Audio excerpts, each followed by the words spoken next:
मतदानाआधी संभाजीनगरमध्ये वातावरण तापल्याचं चित्र दिसतं आहे। रात्रीच्या वेळी शिंदेच्या शिवसेनेचे उमेदवार संजय शिरसाट यांच्या गाडीवरती हल्ला करण्यात आलाय। हल्ल्याच्या वेळी संजय शिरसाट हे त्यांच्या वाहनामध्ये नव्हते अशी माहिती आहे। गाडीमध्ये संजय शिरसाट यांचा मुलगा सिद्धांत शिरसाट असल्याची ही माहिती पुढे येते आहे। अज्ञात व्यक्तीकडनं शिरसाटांच्या गाडीवरती हल्ला झाला अशा स्वरूपाची माहिती सध्या पुढे येते आहे। संभाजीनगर मधली घटना आहे। संभाजीनगरमध्ये त्या घटनेमुळे आता वातावरण तापलेलं आहे।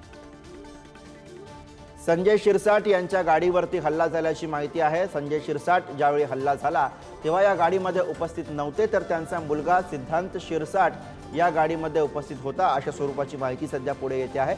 संजय शिरसाट यांच्या गाडीवरती झालेला हा हल्ला संभाजीनगर मधली घटना आहे। संभाजीनगरमध्ये या घटनेनंतर आता वातावरण तापल्याचं चित्र दिसतंय।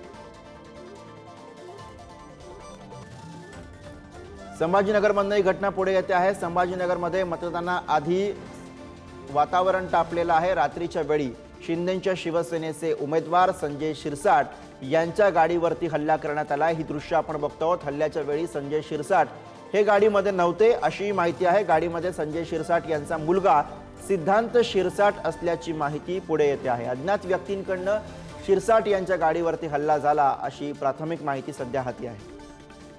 ही दृश्य आपण बघू शकतोय। संभाजीनगर मधली घटना, या हल्ल्यामुळे अर्थातच तिकडचं वातावरण तापलेलं आहे। मतदानापूर्वी काही तास शिल्लक असताना अशा पद्धतीची घटना ही संभाजीनगरमधनं पुढे येते आहे। संभाजीनगरमध्ये शिंदेच्या शिवसेनेचे उमेदवार संजय शिरसाट यांची ही गाडी। आणि याच घटनेविषयी आपण अधिक बोलूया। प्रतिनिधी सुमित पवार सध्या संभाजीनगरहून आपल्या सोबत आहेत। सुमित, सध्या या घटनेबद्दलचा काय तपशील हाती लागलेला आहे?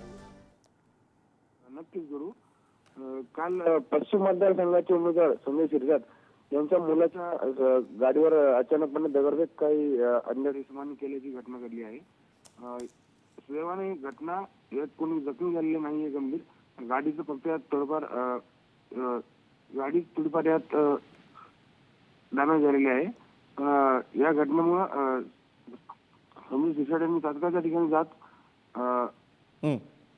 पाहणी केली आहे। तसेच या घटनेचा जाहीर निषेध नोंद झाली आहे। धन्यवाद या सगळ्या सविस्तर माहितीसाठी। तर संभाजीनगरमधून ही घटना पुढे आहे। मतदानाच्या काही तास आधी घडलेली ही घटना आणि त्यामुळे अर्थातच वातावरण तापलंय।